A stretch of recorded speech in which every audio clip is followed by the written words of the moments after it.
தேவனுடைய நாமம் மகிமைப்படுவதாக. வேதத்தின் பதில். கிறிஸ்துவுக்குள் அன்பானவர்களே, கர்த்தர் காயங்களை ஆற்றுவார் என்ற தலைப்பின் கீழாக இன்றைய வேத தியானத்தை நாம் தியானிப்போம். பரிசுத்த வேதாகமத்தின் வசனங்களை கொண்டும் பரிசுத்த ஆவியானவருடைய துணையோடும் கூட நாம் வேத தியானத்தை தியானிப்போம். எரேமியா 30:17 அவர்கள் உன்னை விசாரிப்பாரற்ற சீயோன் என்று சொல்லி உனக்கு தள்ளுண்டவள் என்று பெயரிட்டபடியால் நான் உனக்கு ஆரோக்கியம் வரப்பண்ணி உன் காயங்களை ஆற்றுவேன் என்று கர்த்தர் சொல்கிறார். கிறிஸ்துவுக்குள் அன்பானவர்களே, நம்முடைய வாழ்வில் நிந்தைகள், அவமானங்கள், வனாந்திர பாதைகள், கவலைகள், கஷ்டங்கள், பலருடைய வார்த்தையினாலே நமக்கு ஏற்பட்டுள்ள மனப்போராட்டங்கள், அங்கலாய்ப்புகள், இவை அனைத்திற்கும் கர்த்தர் சொல்லும் பதில், அவர் நம்முடைய காயங்களை ஆற்றுவேன் என்று சொல்லுகிறார். நமக்கு ஆரோக்கியம் வர பண்ணுகிறார். நம்மை சுற்றி உள்ளவர்கள், உறவுகள், நண்பர்கள், நம்முடைய பகைஞர்கள், எதிராளிகள் நம்மை இகழ்ந்தாலும் நம்மை வெறுத்தாலும் நம்மை படைத்த உருவாக்கின நம்மை காத்து வழிநடத்துகிற தேவன் சொல்லுகிறார், நான் உனக்கு ஆரோக்கியம் வரப்பண்ணி உன் காயங்களை ஆற்றுவேன் என்று தேவன் சொல்லுகிறார். நாம் நம்முடைய வாழ்வில் தேவன் நமக்கு உதவி செய்து நம்மை ஆரோக்கியமாக நம்முடைய வாழ்வு வனாந்திர பாதையிலிருந்து செழிப்பான பாதையாக மாற நாம் நம்முடைய காயங்களை மறக்க அவர் ஆறுதல் அளித்து நம்மை உயர்த்துகிறார். யாத்ராகமம் 15:26 நீ உன் தேவனாகிய கர்த்தரின் சத்தத்தை கவனமாய் கேட்டு அவர் பார்வைக்கு செம்மையானவைகளை செய்து அவர் கட்டளைகளுக்கு செவி கொடுத்து அவருடைய நியமங்கள் யாவையும் கை கொண்டால் நான் எகிப்தியருக்கு வரப்பண்ணின வியாதிகளில் ஒன்றையும் உனக்கு வரப்பண்ணேன், நானே உன் பரிகாரியாகிய கர்த்தர் என்றார். கிறிஸ்துவுக்குள் அன்பானவர்களே, நாம் தேவனுடைய சத்தத்தை கவனமாய் கேட்டு அவருடைய பார்வைக்கு செம்மையான பாதையில் நடந்து அவருடைய கட்டளைகளுக்கு செவி கொடுத்து அவருடைய நியமங்களை நாம் கை கொள்ளும் பொழுது அவர் நமக்கு உறுதுணையாக இருக்கிறார். நமக்கு வியாதிகள் அண்டாது, கவலைகள் அண்டாது, கஷ்டங்கள் அண்டாது அவர் நம்மை காத்து வழி நடத்துகிறார். அவர் நமக்கு பரிகாரியாக இருக்கிறார் என்று வேதத்தின் வார்த்தை சொல்லுகிறது. நம்முடைய வாழ்வில் அவருடைய சத்தத்தை கேட்போம், அவருடைய பார்வைக்கு செம்மையான வழியில் நடப்போம், அவருடைய கட்டளைகளுக்கு செவி கொடுப்போம், அவருடைய நியமங்களை கை கொள்ளுவோம். சங்கீதம் 119:67 நான் உபத்திரவப்படுவதற்கு முன் வழி தப்பி நடந்தேன், இப்பொழுதோ உம்முடைய வார்த்தையை காத்து நடக்கிறேன். கிறிஸ்துவுக்குள் அன்பானவர்களே, நம்முடைய வாழ்க்கையில் உபத்திரவத்தின் பாதையில், வனாந்தரத்தின் பாதையில் நாம் நடக்கும் பொழுது எனக்கு ஏன் இந்த உபத்திரவம், எனக்கு ஏன் இந்த வனாந்திர பாதை என்று நாம் கேட்கும் பொழுது நாம் முன்பு வாசித்த வசனங்களில் அவருடைய பார்வைக்கு செம்மையான வழியில் நடந்தோமா, அவருடைய கட்டளைகளுக்கு செவி கொடுத்தோமா, அவருடைய நியமங்களை கை கொண்டோமா என்று நாம் நம்மை சோதித்து அறியும் பொழுது நமக்கு இந்த உபத்திரவம் ஏன் வந்தது, நம்முடைய வாழ்வில் ஏன் இந்த கவலை கஷ்டங்கள் வந்தது, நாம் தேவனுடைய ஆலோசனையை புறம் தள்ளி நாம் அவருடைய வழியை விட்டு விலகி வந்தோமா என்று நாம் யோசிக்க வேண்டும், நினைக்க வேண்டும். நாம் நம்மை நிதானித்து அறிய வேண்டும். புலம்பல் 2:15 வழிப்போக்கர் யாவரும் உன் பேரில் கை கொட்டுகிறார்கள், எருசலேம் குமாரத்தியின் பேரில் ஈசர் போட்டு தங்கள் தலைகளை துலுக்கி பூரண வடிவும் சர்வ பூமியின் மகிழ்ச்சியுமான நகரம் இதுதானா என்கிறார்கள். கிறிஸ்துவுக்குள் அன்பானவர்களே, நம்முடைய வாழ்விலும் நம்முடைய சத்துருக்கள், பகைஞர்கள், எதிரிகள் நம்மை அவமானத்திற்கும் நிந்தைக்கும் அவர்களுடைய பழி சொல்லுக்கும் நம்மை உட்படுத்துகிறார்கள்.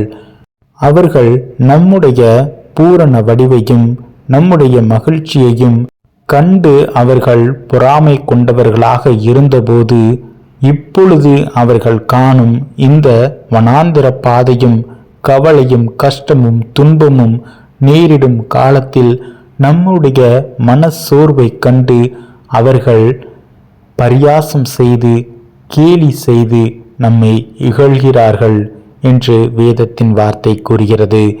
வழிப்போக்கர் யாவரும் உன் பேரில் கை கொட்டுகிறார்கள். கிறிஸ்துவுக்குள் அன்பானவர்களே, இன்று நம்முடைய வாழ்வில் இது போன்ற காரியங்கள் நடக்கிறதா? நாம் தேவனுடைய வார்த்தையை விட்டு விலகி வந்தோமா?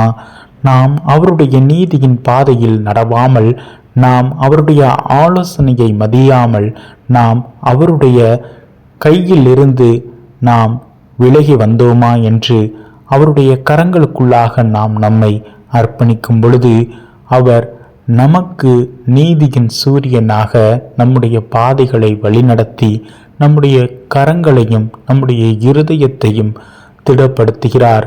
நம்முடைய கால்கள் தள்ளாடுவதில்லை. அவர் நம்முடைய காயங்களை ஆற்றுவார். நாம் அவரிடம் நம்மை ஒப்பு கொடுப்போம். அவருடைய வழிகளில் நாம் நடப்போம். 1 கொரிந்தியர் 4:4 என்னிடத்தில் நான் யாதொரு குற்றத்தையும் அறியேன், ஆகிலும் அதனாலே நான் நீதிமானாகிறதில்லை.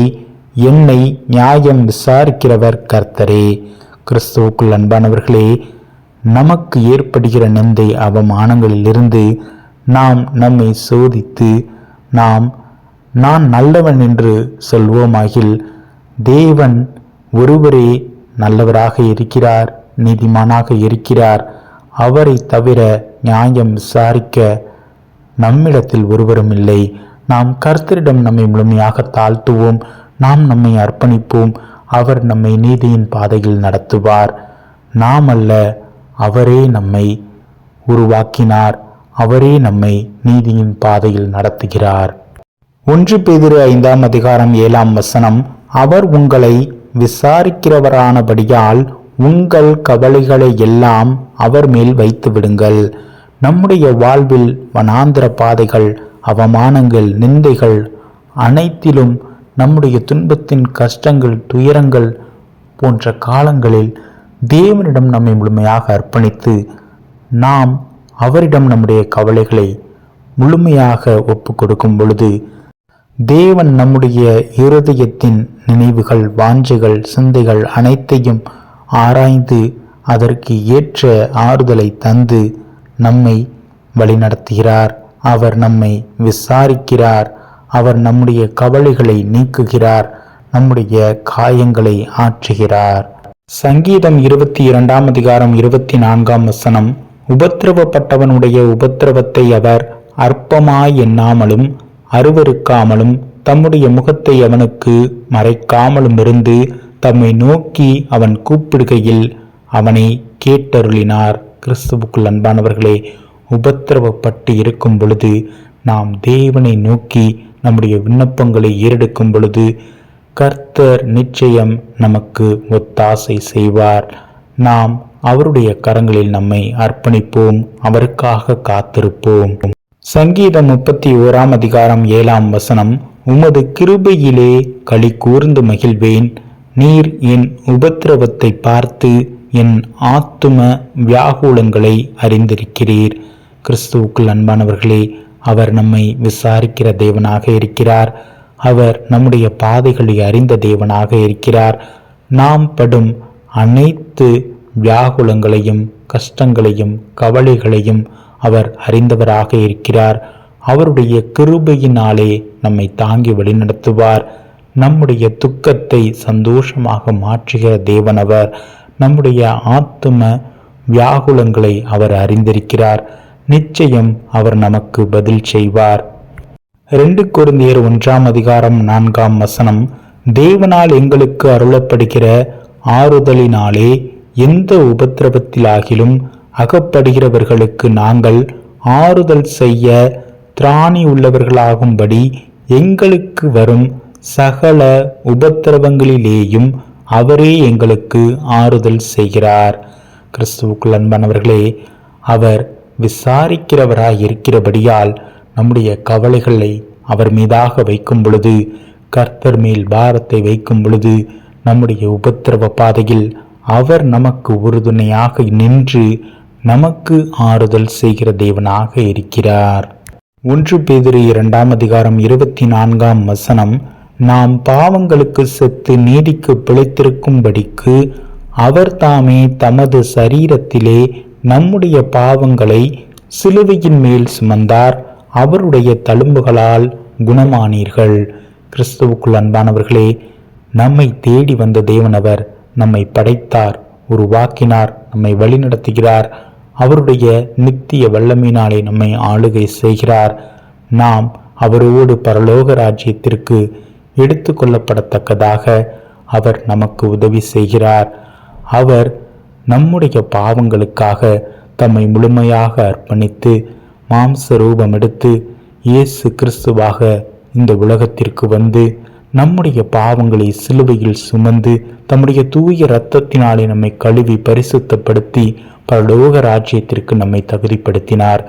தேவகுமாரனாகிய இயேசு கிறிஸ்துவை விசுவாசித்து நாம் அவரை அறிக்கை செய்யும் பொழுது நாமும் நிச்சயம் அவர் வாக்குத்தத்தம் தந்த நித்திய ஜீவனை நாம் பெற்றுக்கொள்ளுவோம்.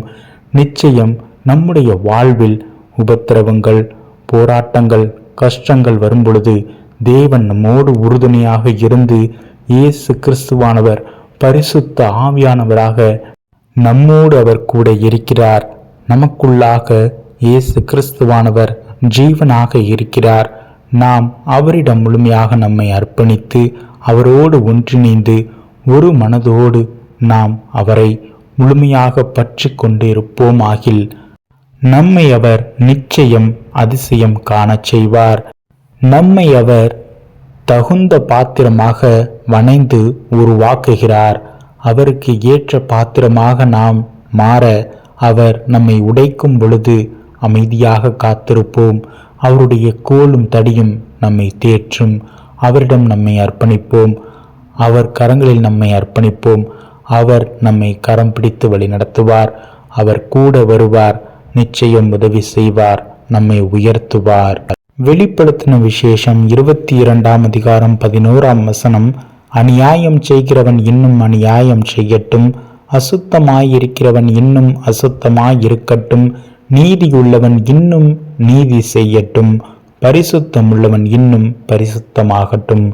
கிறிஸ்துவுக்குள் அன்பானவர்களே, நம்முடைய வாழ்வில் நாம் தேவனோடு ஒன்றிணைய அவருடைய வழியில் நடந்து அவருடைய நீதியின் பாதையில் நாம் நடந்து நாம் தள்ளாடாமல் திடமனதோடு ஆத்தும நங்கூரமாக நாம் அவரை விசுவாசித்து அவருடைய வழியில் நடக்கும் பொழுது நாம் இன்னும் அதிகமாக பரிசுத்தத்தின் மேல் பரிசுத்தம் காணும் பிள்ளைகளாக மாறுவோம்.